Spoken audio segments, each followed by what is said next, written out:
Good afternoon and welcome to this Australian Centre for Value-Based Healthcare webinar, an allied health framework for value-based healthcare with Queensland Health. I'm Kylie Woolcock, Chief Executive at the Australian Healthcare and Hospitals Association, and it's my pleasure to be your host today.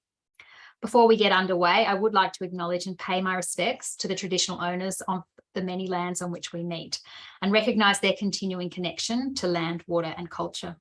I'm currently in Canberra on the land of the Ngunnawal people, and pay my respects to their elders past, present and emerging. Today, we're sharing with you the development and early implementation of the Queensland Health Allied Health Framework for Value-Based Healthcare. We'll have a dedicated Q&A session at the end of the webinar, but feel free to ask your questions as they occur to you via the Q&A function you'll find at the bottom of your screen. First up, I'd like to welcome Dr. Belinda Gavin. Belinda is a speech pathologist by background with a diverse range of clinical, research and health management experiences in Queensland and New South Wales. She has extensive experience in health equity, public health, service development, innovation and reform. Currently, Belinda is Director of Allied Health within Clinical Excellence Queensland and an adjunct associate professor at the Queensland University of Technology. Belinda is a graduate of the New South Wales Public Health Training Program. Belinda is going to talk to us about why ARPOC embarked on the process of developing the framework. Thanks, Belinda.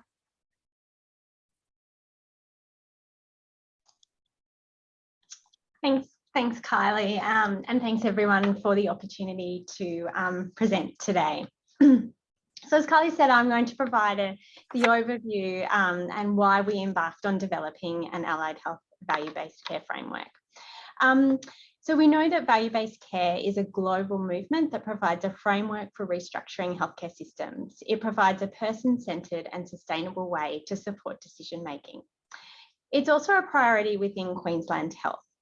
Driving improved value across the health system is critical for achieving strategic system objectives of health reform that plans for a sustainable future.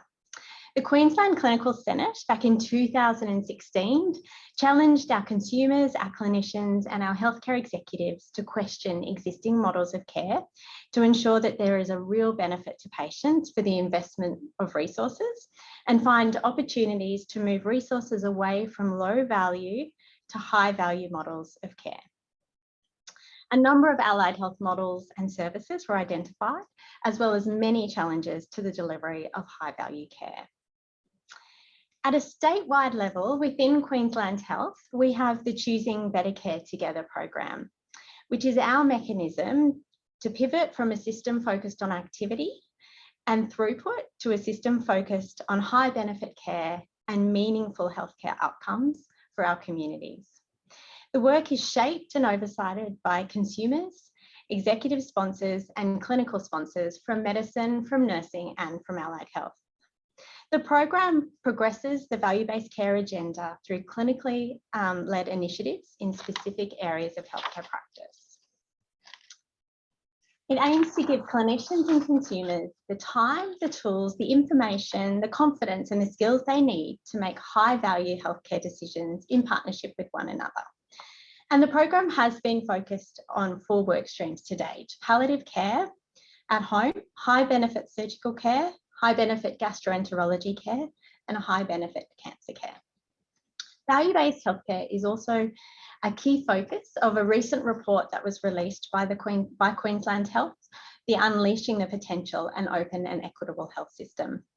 This report provides recommendations for how Queensland's health system can build on the pandemic response reforms and innovations that deliver better care and better value for patients, the workforce and our partners, and the wider community. Next slide, please. Value-based healthcare has also been a focus within allied health in Queensland. It presents an evidence-based approach and supports the intent of our 10-year allied health strategy. And the overall aim of this strategy is for Queenslanders to have access to high-value, person-centred allied health services with care provided by the right practitioner in the right setting at the right time. Many of our allied health professional groups within Queensland Health have been working towards a value-based care approach for years now. Mostly our work has been focused on disinvestment and moving away from the delivery of low-value care. There's a couple of examples on the slide. One was work undertaken by our dietetic professional group and to develop a framework for effective and efficient dietetic services, or feeds, which is a suite of documents aimed to assist nutrition and dietetic managers and clinicians to prioritise and implement evidence-based, safe, equitable and high-value care. In addition to feeds, a group of dietitian researchers and managers also developed what's called the SIMPLE program, and it's a malnutrition care pathway which provides proactive nutrition support delivered at the time of malnutrition screening by an interdisciplinary team without any need for prior dietetic assessment. And this was one of our first funded value-based care initiatives for allied health within Queensland Health. The program was tailored to suit local contexts with resources redirected from malnutrition care towards high-value services. Our other professional groups within Queensland Health were also working towards value-based care approaches, mostly the implementation of the Choosing Wisely recommendations. And the example on the screen is from physiotherapy. Next slide, please. At the time that this work was happening, we were also undertaking consultation to develop a 5-year allied health workforce plan for our Queensland Public Health Services. We did quite a large consultation to develop this plan, and the feedback from our allied health clinicians, our directors and our managers consistently demonstrated a strong interest in value-based care, but challenges in scaling their existing based initiatives, including the Choosing Wisely recommendation and moving towards new models of care. Although they were interested in a value-based approach, they really felt they would benefit from a framework to synthesise the evidence and core elements of value-based healthcare, risk stratification and applying equity to support them to implement either within their own service, at a health service or across health services. And from this work, one of our first strategic initiatives within the plan was to develop guidelines to support health services to address value-based healthcare, stratification, core business, and equitable access to allied health services. The development of this framework, which is applicable to other professions as well as allied health, is one of our main contributions to the value-based healthcare movement within Queensland Health. Next slide, please. To develop the framework, we embarked on a 2-phased approach, the aim of which was to build the capacity and capability of our clinicians to shift towards value-based care. It really presents an opportunity for us as allied health leaders to build on and harness current knowledge, evidence and expertise to deliver high quality healthcare by identifying where allied health provides the greatest value to people and communities, and investing in workforce and health service redesign that's connected and integrated with the community.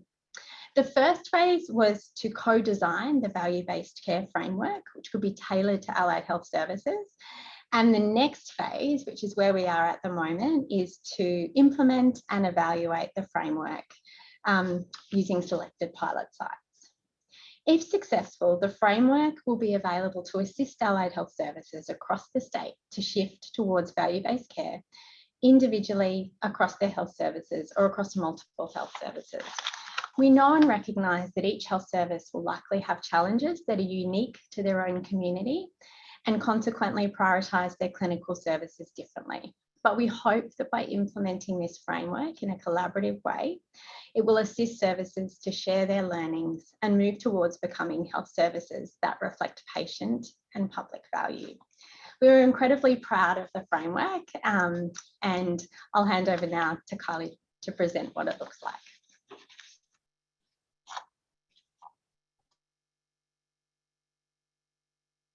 Thanks, Belinda. We're also very proud of the framework. We've been working with Queensland Health on its development. We're a national membership body with a particular focus on how all the different parts of the system come together for a shared, to achieve those shared vision for outcome-focused and value-based healthcare. So I'm just going to share my screen.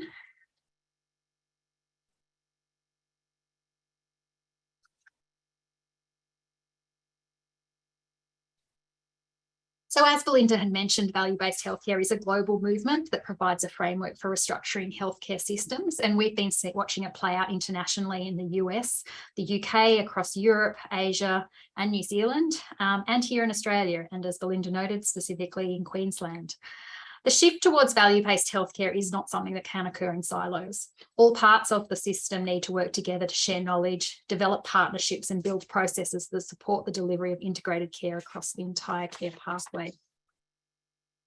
So the development of the Queensland Allied Health Framework for value-based healthcare is part of this broad reform agenda around building capability and capacity.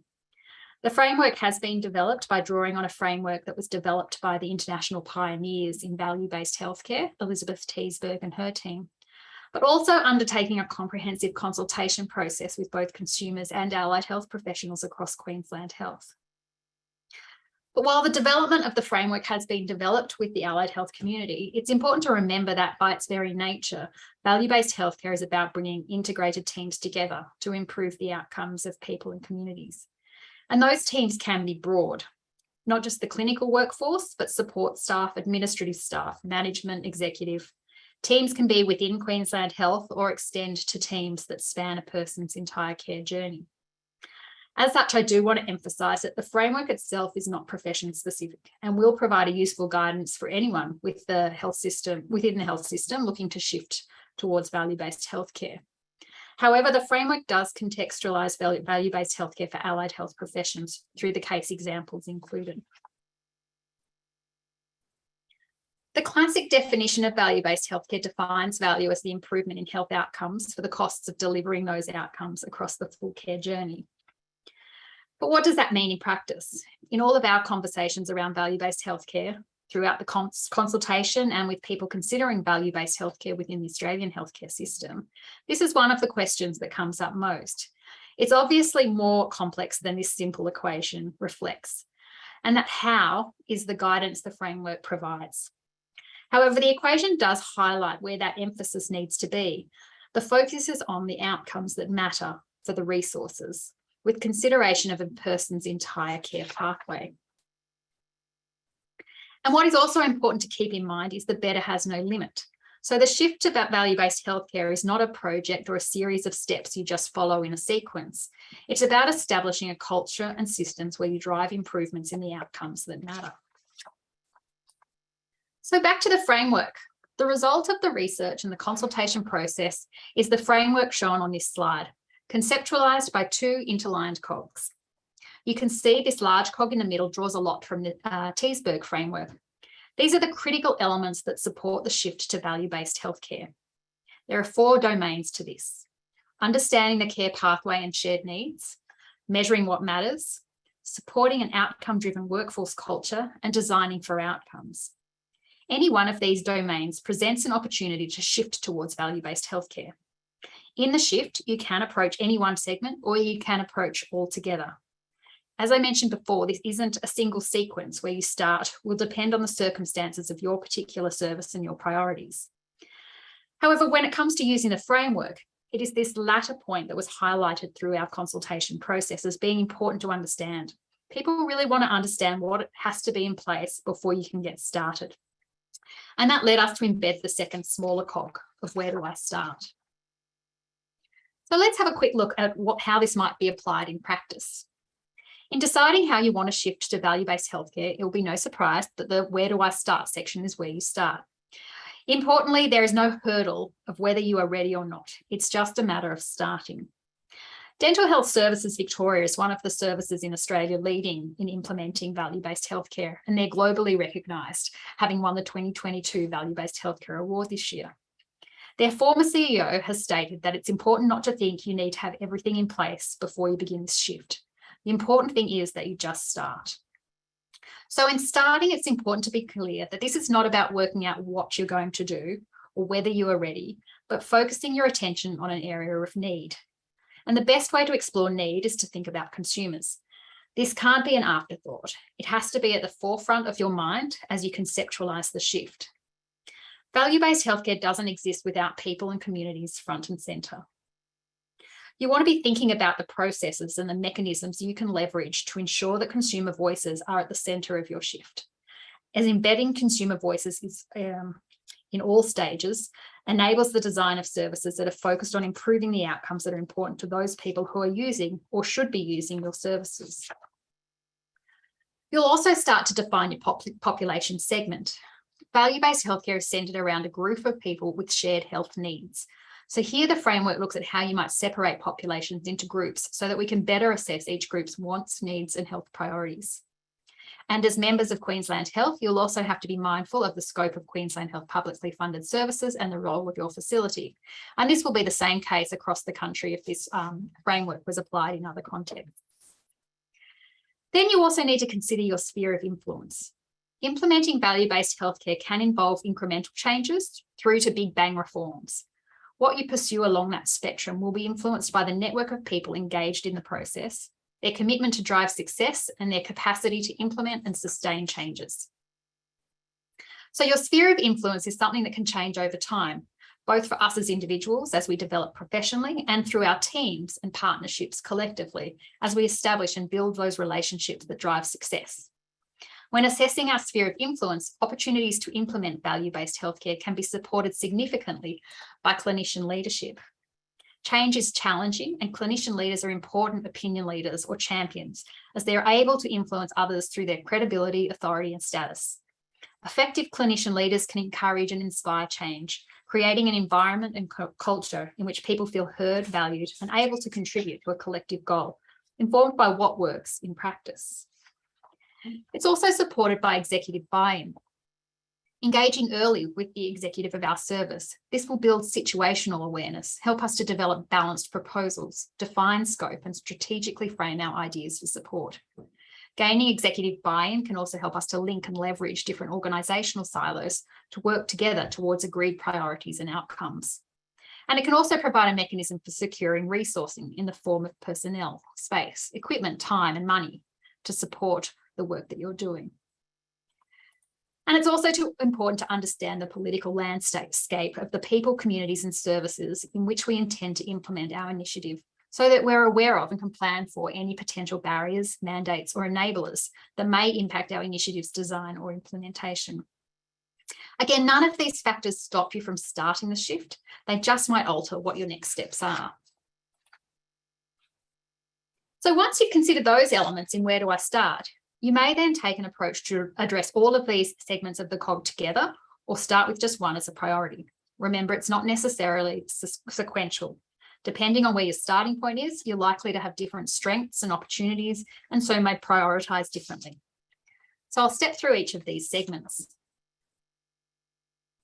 Understanding the current care pathway and shared needs of people and community is a critical part of a value-based healthcare shift. Typically, healthcare is structured around services, professions, and sometimes conditions. In order to shift the delivery of healthcare to focus on what matters to people within our identified population segment, we need to understand the pathways of care through the healthcare system. We need to understand the experiences of care. When we support services to shift to value-based healthcare, health providers get incredible value out of this process, hearing about patient experiences that they just hadn't considered before.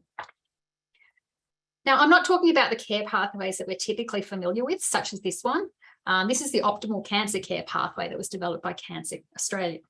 And as you can see, it ranges from prevention and early detection through initial investigations, diagnosis, treatment, survivorship, and end-of-life care. It's an important framing of the pathway. And for each type of cancer, there are comprehensive clinical pathways developed that describe the standard of care that should be available to all cancer patients treated in Australia. And an excerpt is shown here. These are critically important pathways to identify the standard of clinical care, but they don't provide a place-based understanding of patient outcomes and experiences along that pathway, and that's an important part of value-based healthcare. For example, at a population level, we have lots of data to inform where resources need to be directed. Here at step 1, AIHW reports that nationally 42% of the cancer burden is attributable to personal and behavioural risk factors. Within Queensland, there's an analytics system which can identify population level indicators of risk factors such as smoking and nutrition at HHS, PHN and local government areas. These are important for identifying where to direct scarce resources, but what then? How do you design a care model that ensures improved outcomes for the people and communities you serve? Another example, AIHW report a drop in screening rates during the pandemic, but that the impact will likely not be seen for some time. When we look at modelling done in Australia on colorectal cancer and the impact of treatment delays through the pandemic, projections suggest that there will be an overall 51% increase in the number of new cancer cases and a 36% increase in the number of cancer deaths over the 25-year projection period. The study highlights that screening and preventive measures must remain public health priorities. A patient survey conducted by Allcan Australia reported that people think the time from presentation to the GP through to diagnosis can be too lengthy. Again, these are really important sources of information for identifying where to direct our attention. But what then? How do you design a care model that ensures improved outcomes for the people and communities you serve with consideration of their full care pathway? Final example. In 2015-16, it was estimated that 10.1 billion was spent by the health system on cancer, ranking third for expenditure by condition. Variation in expenditure was noted across geographical areas and population groups. A landmark patient survey by Consumers Health Forum reported that half of cancer patients have out-of-pocket costs of more than $5,000. 1 in 4 cancer patients pay more than $10,000 in out-of-pocket costs. These costs, expected or not, can financially cripple cancer patients and their families, increasing their risk of financial burden, especially when 1 or more people are unable to work within the household. Increased financial burden due to costs of cancer care and treatment can also be a strong predictor of poor quality of life among cancer survivors. Again, really useful for information for identifying where to direct our attention. But without linking the expenditure to outcomes and experiences across a person's care pathway, how can we understand whether variation is warranted or unwarranted? And this is why patient journey mapping as part of value-based healthcare is so important. It's a visual tool that maps a consecutive series of touch points between a person and services that actively contribute to a person's experience of care. It then allows you to consider the outcomes and the costs from each of those touch points. This is an example of a care pathway mapping done in Canada for Indigenous cancer. You can see that it's much more centred around the person's experience of care, which may not be within the immediate control of the care team, but one that we must be cognizant of. Underpinning trauma, financial implications, travel impacts, the use of traditional medicine, these all feature. So when you go through such processes like this for value-based healthcare, it can be enlightening for care teams, as their understanding of the pathway is often very different to what patients experience in their pathway. Bringing these perspectives together is critical in underpinning the design of how you provide care. Also fundamental to value-based healthcare is measuring what matters, which brings us to this another segment within the framework. And in our consultations, it was identified as an area where there are many perceived challenges. We already measure a lot in healthcare. Current measurement processes, though, tend to focus on process and volume metrics designed to understand, for example, if we're adhering to evidence-based guidelines or how much activity we're doing. But in value-based healthcare, the shift is to measure outcomes. And the first question is, who defines outcomes? This is not a straightforward task. For clinicians, the clinical outcomes of care are typically the focus. For example, for a patient with prostate cancer, a prostatectomy may result in the cancer being successfully removed. But is this the only outcome that matters to patients? What we know from research with people who have had a prostatectomy is that there are other outcomes which are also important to them. For example, will they experience urinary incontinence as a result of the surgery? Will they experience erectile dysfunction? What impact will that have on their quality of life? Another thing to consider in this measuring what matters is that whether the person providing the data sees the value in providing it. Whether it's the patient or the clinician, they need to see that their healthcare team is using the responses collectively to guide and adapt care in real time. For example, patients are much more likely to participate in filling out surveys or reporting data when they see its value and how it's being used to improve their care. Consider something that's useful and practical. Remember, this is not a research project. It might be that 3 to 5 questions might be enough to inform care in real time, not the burden of pages of surveys. When we're thinking about deciding the outcomes that you intend to measure as part of the shift to value-based healthcare, it's important to involve both consumers and clinicians in this co-design process. So in value-based healthcare, we're pivoting away from thinking in traditional quality improvement metrics, which focus on how are we as a service provider doing, to asking people and communities, how are you doing across that full care pathway? And within a universal health system such as Australia, it's also important to consider the impact of outcomes based on social, environmental, and public value for defined groups or segments of the population. And this is one place where understanding variation comes in. Variation in itself is not necessarily bad, and it can be good if it reflects health services are responding to differences in patient preferences or underlying needs. When a difference in the use of health services does not reflect these factors, it's unwarranted variation and represents an opportunity for the health system to improve. And then, of course, there's measuring costs. Costing must reflect the actual costs of the care delivered, not, for example, the fees paid or charged.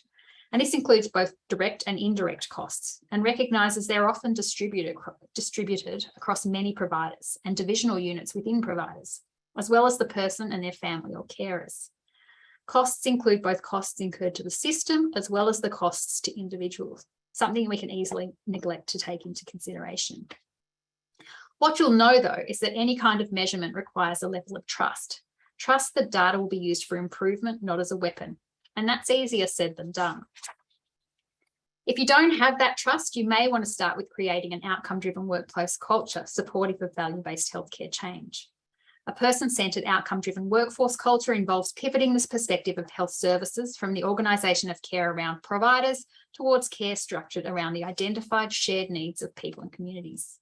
This is a considerable cognitive and practical shift for any organisation, department, team or individual, and will require not only top-down support, but also bottom-up workforce engagement and buy-in. Opportunities to develop such a workplace culture can be supported by change management, effective communication strategies that engage the workforce in this process of change. And while I did say that there's no sequence by which value-based healthcare occurs, designing for outcomes does require those other domains to be in place. This is the stage where we begin to bring all of the elements of thinking and planning together to practically design and implement value-based healthcare with our identified population segment. The process of designing should be strongly linked to journey mapping and an understanding of those pain and gain points within the care pathways of our population segment of interest. Within the design process, we must also consider what is happening outside of our direct sphere of influence or area of service delivery, the research and evidence base, and how we might be able to collaborate or partner with others to leverage existing work and evidence. So bringing these all back together, this is the Queensland Allied Health Framework for Value-Based Healthcare. It's intended that the framework will be a living document, that as circumstances change, technology evolves, new evidence emerges, and we learn, revisit and review the way we deliver value-based healthcare. It will be updated to reflect the needs and preferences of the health professionals and consumers it's designed to serve. The document itself references a range of activity that is occurring across the health system. As I mentioned, this isn't something that happens in silo. So we've got the work of the Safety and Quality Commission on PROMs, of the Independent Health and Aged Care Pricing Authority in looking at ways for funding models to incentivise value over volume. And so we really hope that it actually supports that broad range of consideration and serves as a mechanism that can support conversations across teams about the way forward. And as Belinda mentioned, a second phase of work is now underway to evaluate the implementation of the framework in pilot sites across the state.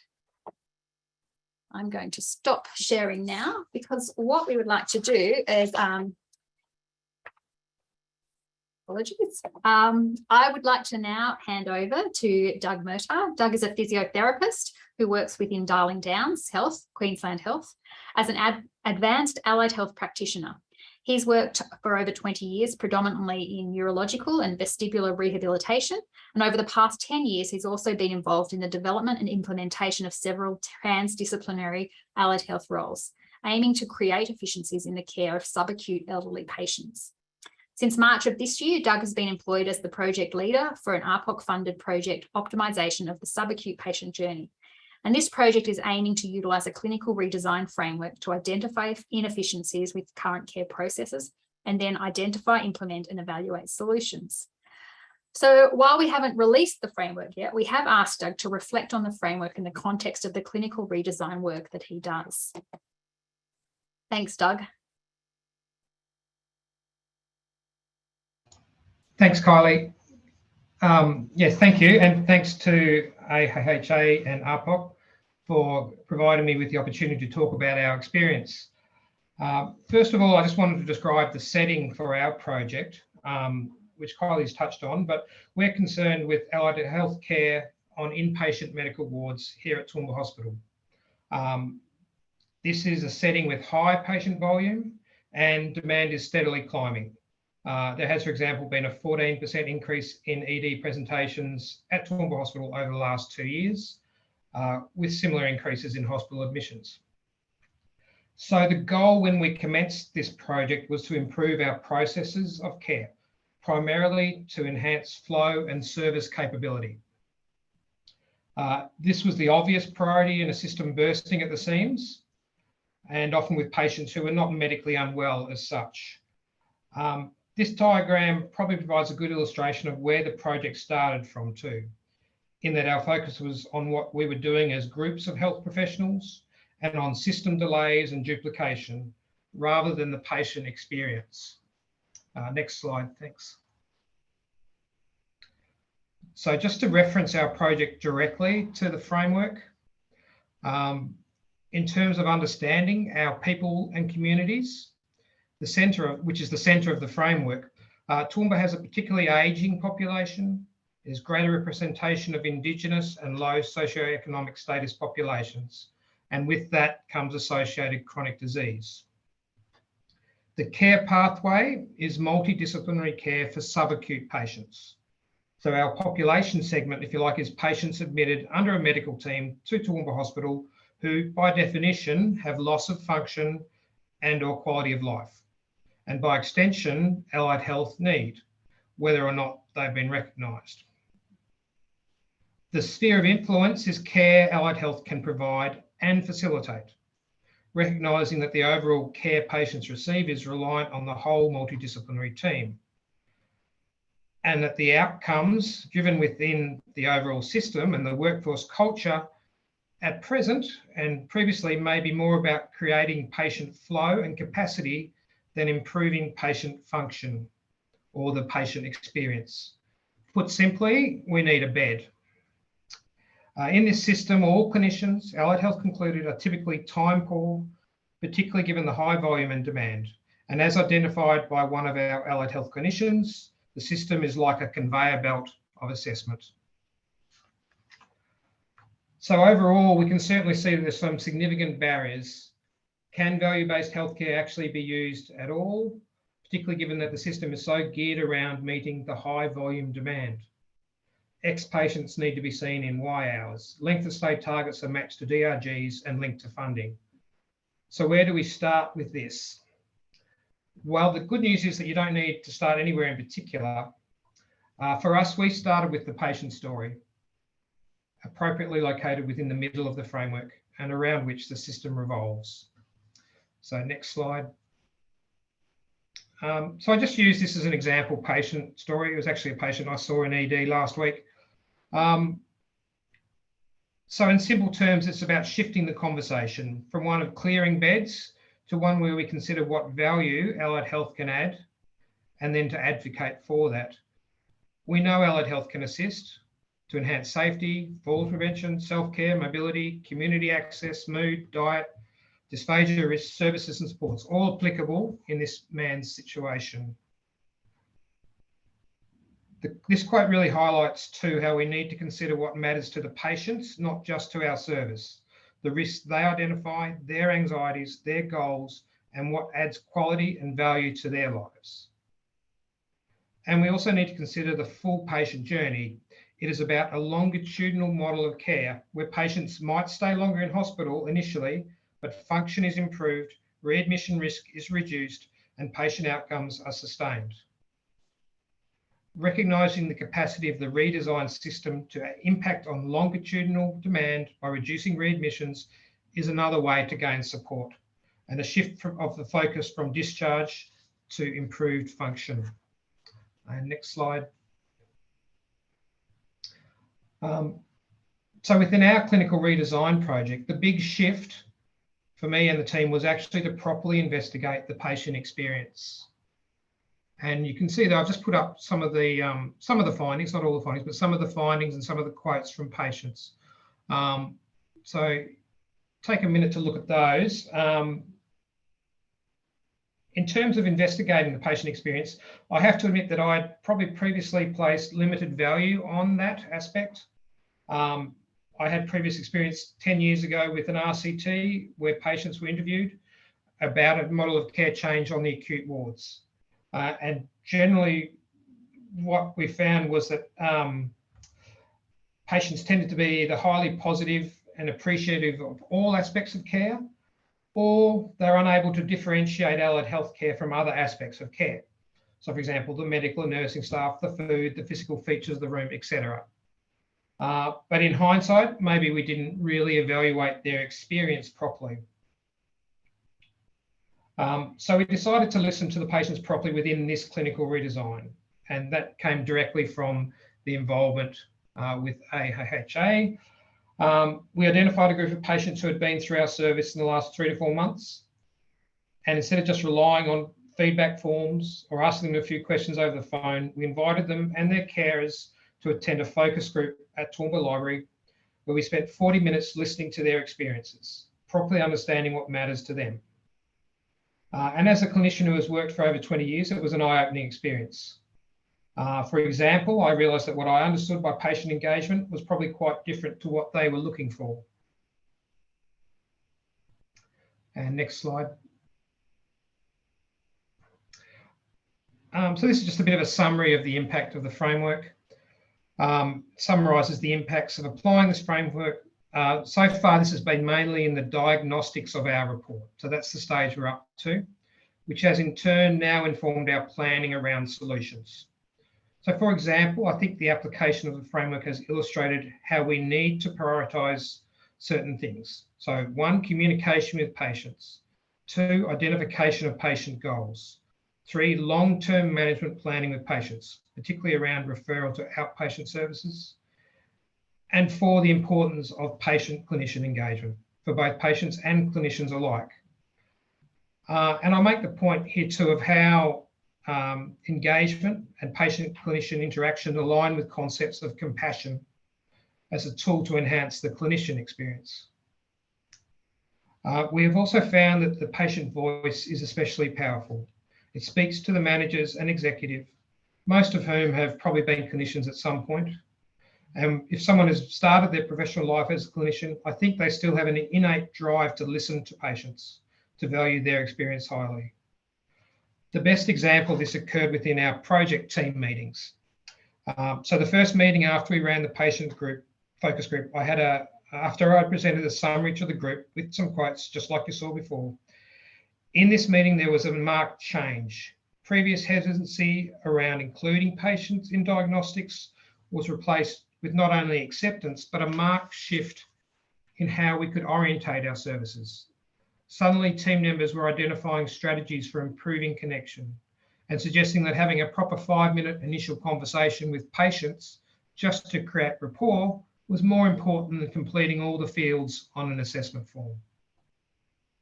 And I also think being able to reference back to the patient voice and what adds value to their experience as the central goal of our overall care has provided me with a tool to use, a leverage point, if you like, in discussions with the wider multidisciplinary team. So for example, to gain support from the medical consultants and nursing leaders. And last slide. So the change in direction to look at patient experience and what adds value to them was powerful. It shifted the culture to look at improving function and promoting engagement and compassion.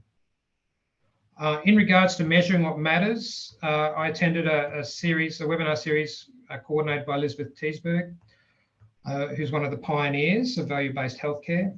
And one of the key messages was that outcomes can be simplified to consider one of 3 components: capability, comfort, and calm. And having a simplified system of conceptualising and measuring patient outcomes allows for greater comparison across different groups of patients and health services. Unfortunately, in a way, it also highlighted to me that within the public health system, we are not at all set up to measure patient outcomes that matter to them. to look at our project for subacute patients, for example, they are by definition people for whom loss of function and quality of life are their primary concerns, yet we have no coordinated routine way of measuring their quality of life and function, which is a problem too in terms of the clinical redesign and evaluation. Finally, I just wanted to highlight how use of the framework to understand current models of care and identify opportunities to enhance care, in our case, promoting function and engagement, may be mutually beneficial for patients and allied health clinicians, given that it generally aligns with our underlying purpose and what we value as allied health clinicians. Thank you.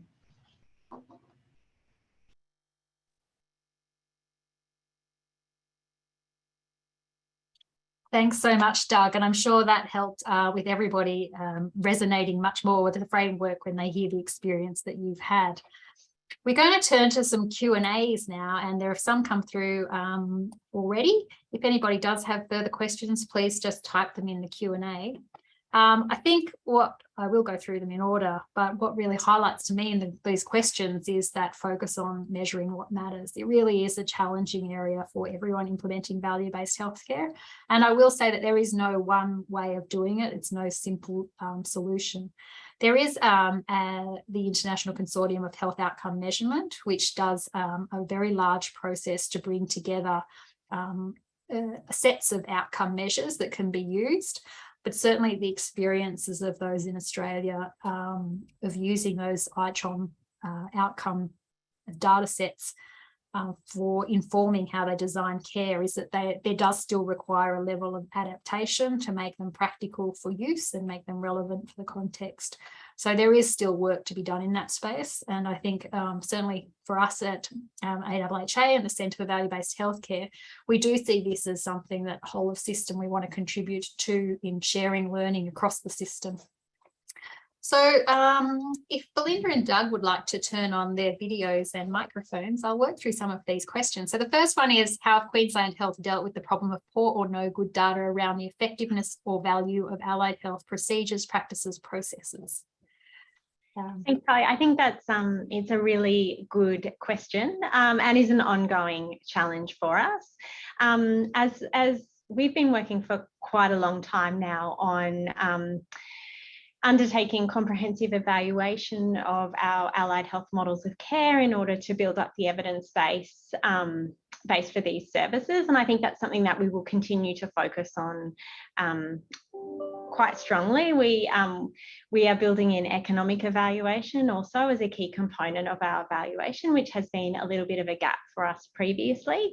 So we will continue to focus on solid, strong evaluations, building up the research base as well, and contributing to the evidence base. But it is an ongoing challenge.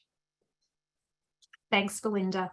And I will say that by thinking about care in terms of a patient pathway, it does engage the whole team around the same shared view of what outcomes and what's being achieved for the resources being used. So I think the opportunity to demonstrate the effectiveness and value of allied health procedures is really supported, because I'm sure I'm preaching to the converted. We know the value that can be brought by these services. So Dan did ask, withdrew his question, but it was about the importance of outcomes to both health professionals and consumers, and where the patient experience is considered in overall value. And Doug certainly explained that well. And I thought I would share another example on that one, was around the Dental Health Services Victoria example, where they actually looked at a patient segment of their people experiencing homelessness. And there'd been a level of assumptions around that people who were experiencing homelessness had a lot of free time because they didn't work and they didn't have a home. But actually, when they went through this process of actually engaging with patients and partnering with them and understanding why they weren't, which they had the intent of understanding why they weren't showing up to appointments, it was actually that these people had very structured lives, that were based on, the necessities of living, where the food was where the food came to and at what time, when the laundry services were provided.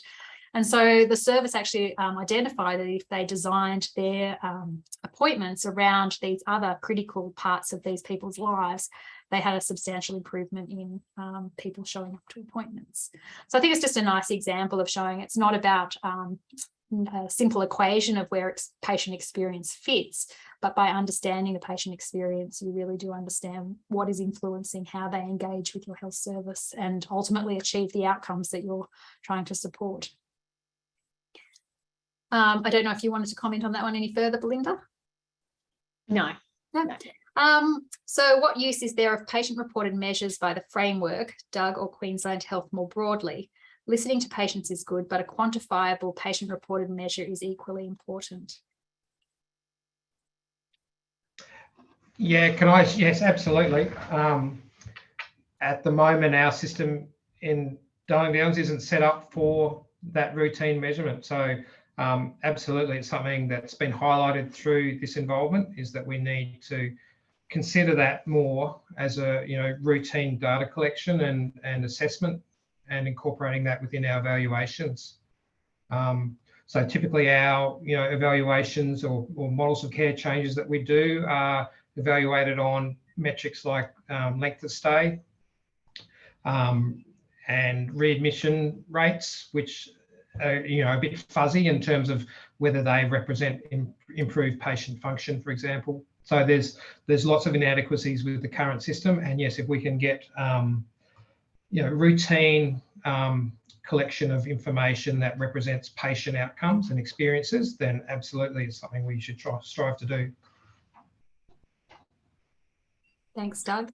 And I guess I could add on to Doug's comment in that more broadly within Queensland Health, there are projects looking at PREMs and PROMs for a number of different conditions and services within Queensland Health. So it is an area that we are working on, but as Doug said, lots of room still. Thanks, Belinda. And I think that is a really important point, is that there is a whole of system that needs to shift in this way. So one of them is about having the measures, and the Safety and Quality Commission has done a lot of work in, identifying validated sets of patient-reported measures for different conditions, but it's by no means exhaustive.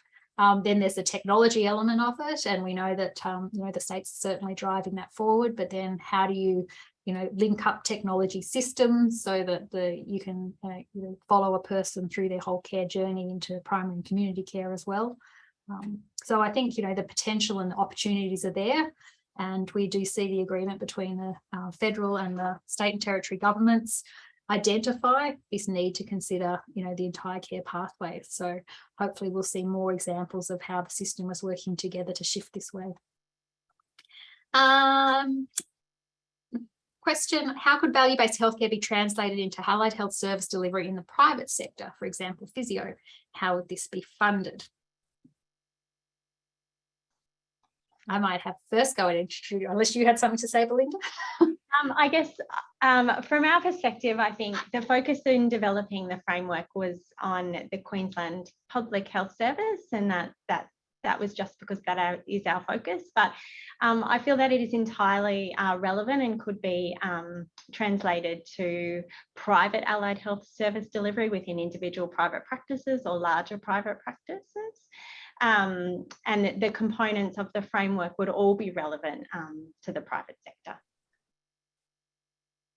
And I guess we do know that primary health networks, for example, are interested in this space, and I certainly do a lot more in the allied health space as well, particularly I think around technology, supporting that.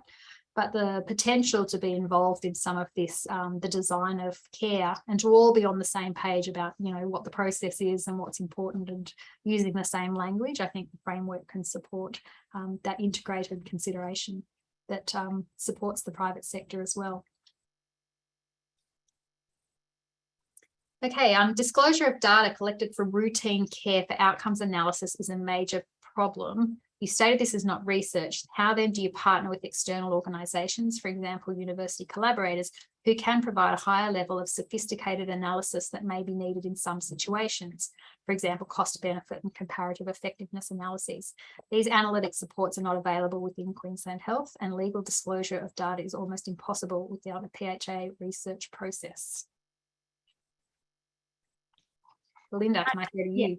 Yes, I can start off with this one, and I think that's another really good question, and that is exactly what we have done in terms of collaboration and partnerships with external organisations that have the research and analysis expertise that we may not have within our particular department.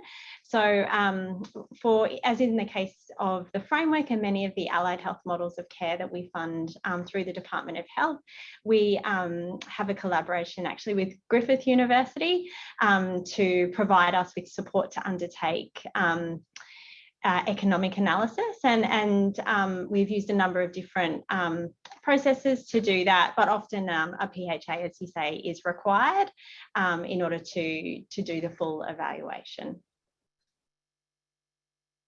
Thanks, Belinda. And then how do you align value-based healthcare with activity-based funding? And that's a really good question, given most of our healthcare is provided through fee-for-service or activity-based funding. What we know is that activity-based funding works best for acute care, and we know allied health often support many more chronic conditions and care over longer periods of time. And so it is a really great opportunity for allied health to engage in these conversations about funding models. The Independent Health and Aged Care Pricing Authority is working on shadow funding, I guess you would say, to look at pilots that provide more flexibility, that don't limit healthcare by being driven by activity. So I think, again, this is going to be a space that we see a lot of exploration and the potential to sort of together as a system drive improvements in the way we provide care without being limited or disincentivized because of the activity-based funding. Belinda, did you want to say anything more about that one? No. Well, that was the last of our questions. Thank you, Belinda and Doug, for joining us today. If anybody here is interested to know more about value-based healthcare, the Centre for Value-Based Healthcare also hosts regular webinars on topics related to value-based healthcare, and you can find out more about them by subscribing to our newsletter, and you will receive a link to do that after this webinar when you receive a recording or the link to the recording.